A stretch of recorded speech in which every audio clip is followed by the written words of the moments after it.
ভোটের ঢাকে কাঠি পড়তেই দলবদলের হিড়িক। সকালে তৃণমূল, বিকেলে বিজেপি। একই উঠোনের দুই দালান। তৃণমূলের সাবেকদের নিয়ে গঠিত বিজেপির রাজ্য কমিটি, আর তৃণমূলের রাজ্য কমিটিতে বিজেপির গন্ধ। বিজেপির সবচেয়ে বড় সাপ্লাই লাইন তৃণমূল। রাতারাতি তৃণমূলের দলীয় দপ্তরে বিজেপির ব্যানার। সন্ধ্যায় চ্যানেলে চ্যানেলে তার মুখরোচক খবর। সকালের দৈনিকে পাতা জোড়া শিরোনাম, দলবদলের তরজা। আর এই বাহারি প্রচারের অতিশয্যে হারিয়ে যাচ্ছে মানুষের জীবন জীবিকার সমস্যা। রাজ্যের অর্থনীতি বিপর্যস্ত। গত 9 বছরে এই সরকার নতুন করে ধার নিয়েছে 2,44,119 কোটি টাকা। রাজ্যের 10 কোটি মানুষের মাথায় ধার এখন 4,37,039 কোটি টাকা।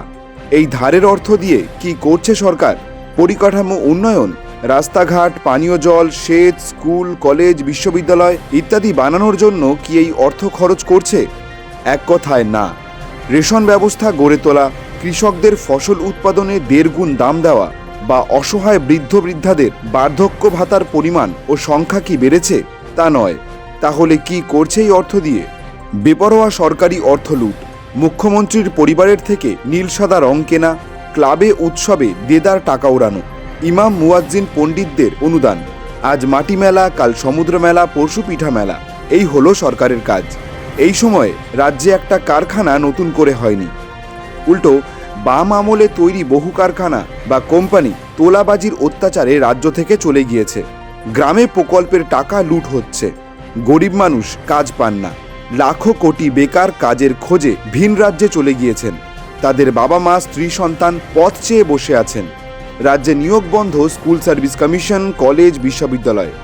দুর্নীতির জন্য হাইকোর্টের রায়ে আপার প্রাইমারিতে মেধা তালিকা সম্পূর্ণ বাতিল। পাবলিক সার্ভিস কমিশনকে পঙ্গু করে হয়েছে নতুন বোর্ড, যা সংবিধানসম্মত নয়। দুর্নীতি নৈরাজ্য পাবলিক সার্ভিস কমিশনে। হয়নি ক্লার্কশিপ পরীক্ষা। তাহলে কোথায় হবে কর্মসংস্থান? রাজ্যে বেড়েই চলেছে শূন্য পদের সংখ্যা। শিক্ষকদের ক্ষেত্রে লক্ষাধিক, কলেজে স্থায়ী অধ্যাপক 25,000-এর বেশি। সরকারি আধা সরকারি মিলিয়ে শূন্য পদ কম বেশি 5.5 লক্ষ।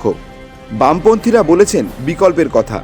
বিকল্পের দাবিতে যে সংগ্রাম, বিকল্প সরকার হলে তার রূপায়ণ। বিকল্পের সংগ্রামে বিকল্প সরকারের লক্ষ্যে স্লোগান হোক কাজ, কর্মসংস্থান। কাজ দিতে না পারলে ভাতা। অতীতের মতো ফি বছর টেস্ট, এসএসসি, পিএসসির মাধ্যমে নিয়োগ। কলেজ বিশ্ববিদ্যালয়ে নিয়োগ। অবিলম্বে শূন্যপদ পূরণ। ছোট মাঝারি শিল্পে সরকারি সহায়তা, বিনিয়োগ। রাজ্যের মানুষ বিকল্প খুঁজছেন। মানুষ অতিষ্ঠ তৃণমূলের অত্যাচার আর লুটের রাজত্বে। বামফ্রন্টের সময় ছোট মাঝারি শিল্পে কর্মসংস্থান ছিল রাজ্যগুলোর মধ্যে শীর্ষে। অনেক পেছনে গুজরাট। এখন সবই সংকটে, বেশিরভাগই বন্ধ।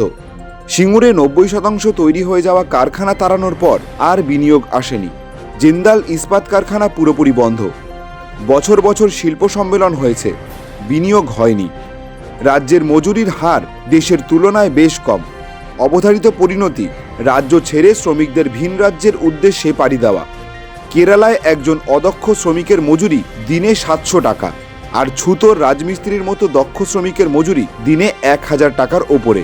সেখানে পশ্চিমবঙ্গে একজন অদক্ষ শ্রমিকের মজুরি দিনে 329 টাকা, আর দক্ষ শ্রমিকের 398 টাকা। কৃষি থেকে কৃষক উচ্ছেদ রোধে চাই পরিকল্পিত উদ্যোগ। 2018 থেকে 19 সালে রাজ্যে কৃষিতে নিযুক্ত রয়েছেন 34% কর্মরত মানুষ। ভারতের ক্ষেত্রে যে সংখ্যা প্রায় 43%। আবার রাজ্য সরকার কৃষকদের ব্যাপক আয় বেড়েছে বলে দাবি করলেও আসলে পশ্চিমবঙ্গের কৃষকদের আয় ভারতের অন্যান্য রাজ্যের তুলনায় অনেকটাই কম। কৃষকের অভাবী বিক্রি, আত্মহত্যা। চাষকে লাভজনক করতে সরকারের তরফে জরুরি হল সার ও সেচের জল প্রসার। কৃষকের জন্য কেবল এককালীন ঋণ মকুফ নয়, ফসলের 1.5 গুণ দামের নিশ্চয়তা। কৃষি থেকে কৃষি প্রক্রিয়াকরণ শিল্প, যাতে নিশ্চিত করা যায় ফসলের দাম। ছোট মাঝারি শিল্পে বিনিয়োগ, যাতে মূল্য যোগ করা যায় কৃষি ফসলে। সেই সঙ্গে ভূমি সংস্কারে জমি পাওয়া যারা উচ্ছেদ হয়ে গিয়েছেন তাদের পুনঃপ্রতিষ্ঠা। সেই সঙ্গেই এপিএমসি অ্যাক্ট বাতিল। মাঠে ফসল থাকাকালেই বেসরকারি সংস্থা যাতে কৃষকদের কাছ থেকে তা কিনে নিতে পারে, সেজন্য মোদির 6 বছর আগেই 2014 সালে আইন পাশ করেছে তৃণমূল সরকার। কৃষিপণ্যের বাজারে খুলে দিয়েছে বৃহৎ পুঁজি প্রবেশের পথ। এই আইনে যে কোনো ব্যক্তি, কোম্পানি, সংস্থা বা কোঅপারেটিভ সোসাইটি সরকারি সংস্থা, রাষ্ট্রায়ত্ত সংস্থা অথবা এজেন্সিকে সরাসরি কৃষকের কাছ থেকে পণ্য কেনার অধিকার দেওয়া হয়েছে। এই আইনে কমিশন এজেন্ট নিয়োগের অধিকারও দেওয়া হয়েছে ক্রেতাকে, অর্থাৎ আইনেই দালালি ব্যবস্থাকে দেওয়া হয়েছে বৈধ স্বীকৃতি। 2017 একটি সংশোধনী এনে কৃষিপণ্যের ট্রেডিং বা অনলাইন বাণিজ্য এবং বিপণন বৈধ করেছে। বামফ্রন্টের আমলে গড়ে উঠেছিল কয়েক হাজার কৃষি সমবায় সংস্থা। স্থানীয় কৃষকেরাই সেগুলো নিয়ন্ত্রণ করতেন। এই সমবায়গুলোই কৃষকের কাছ থেকে ধান কিনে সরকারের কাছে সরাসরি বিক্রি করত। এই ব্যবস্থা কৃষকদের সরাসরি সরকারি সহায়তা মূল্য পেতে সাহায্য করত। ক্ষমতায় এসে মমতা ব্যানার্জির সরকার কৃষি সমবায়গুলো সহ প্রায় 20,000 সমবায় সরকারি অধ্যাদেশ জারি করে বেমালুম বাতিল করে দেয়। এর ফলে সমগ্র বাজার চলে যায় কিছু অর্থবান ক্ষমতাশালী দালালের নিয়ন্ত্রণে। এরপর 2017 সালে এপিএমসি আইনের পরিবর্তন করে রাজ্যের কৃষিপণ্যের বাজার ও বিপণনকে সম্পূর্ণ সরকারি নিয়ন্ত্রণ মুক্ত করেন তিনি। জরুরি হলো সব গ্রাম ও শহরে রেগা প্রকল্পে কাজের নিশ্চয়তা। 100 দিন না, 200 দিন। একই সঙ্গে জরুরি খাদ্য নিরাপত্তায় গুরুত্ব, গণবণ্টনের সম্প্রসারণ, আগের সব অভিজ্ঞতা থেকে শিক্ষা নিয়ে তাকে সময়োপযোগী করা, সব মানুষের জন্য নিরাপদ পানীয় জল, বাসস্থানের ব্যবস্থা, 8ম শ্রেণী পর্যন্ত সর্বজনীন শিক্ষা, স্কুল, কলেজ, বিশ্ববিদ্যালয়ে নৈরাজ্যের অবসান, গণতন্ত্র ফিরিয়ে আনা। সরকারি স্বাস্থ্যক্ষেত্রের সবটাই করা দরকার বিনামূল্যে। জনস্বাস্থ্যে সরকারকে নিতে হবে সম্পূর্ণ দায়িত্ব। মহামারী ও রোগ প্রতিরোধে দিতে হবে অগ্রাধিকার। বিদ্যুতে ক্রস সাবসিডি বা পারস্পরিক ভর্তুকির মারফত নিম্নবিত্ত ও মধ্যবিত্তের জন্য বিদ্যুতের দাম কমানো। সম্পদের বন্টনের জন্য যে স্টেট ফিন্যান্স কমিশন ছিল তাকে পুনরুজ্জীবিত করে প্রয়োজন সম্পদের বিকেন্দ্রীকরণ। রাজ্য সরকার পরিচালিত রুগ্ন সংস্থাগুলোর পুনরুজ্জীবনের জন্য বিশেষ উদ্যোগ। সরকারি কারখানা তৈরি সামগ্রী বিপণনের জন্য বিশেষ ব্যবস্থা। চা বাগানের শ্রমিকদের জন্য বিশেষ প্যাকেজ।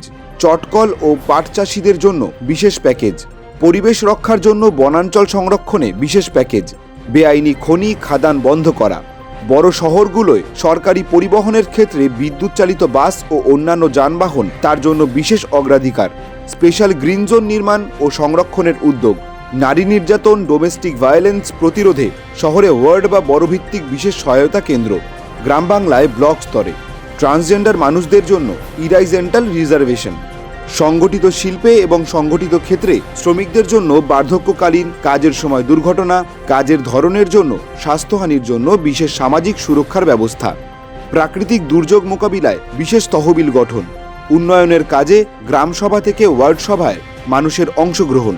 সাংবিধানিক কাঠামোর মধ্যে পাহাড়ে সর্বোচ্চ স্বশাসনের অধিকার। গণতন্ত্রে বিরোধী রাজনৈতিক মতের অধিকার। শান্তিতে ভোটদানের অধিকার। পঞ্চায়েত পৌরসভায় নিয়মিত অবাধ নির্বাচন। গুন্ডারাজ, তোলাবাজি মুক্ত রাজ্য।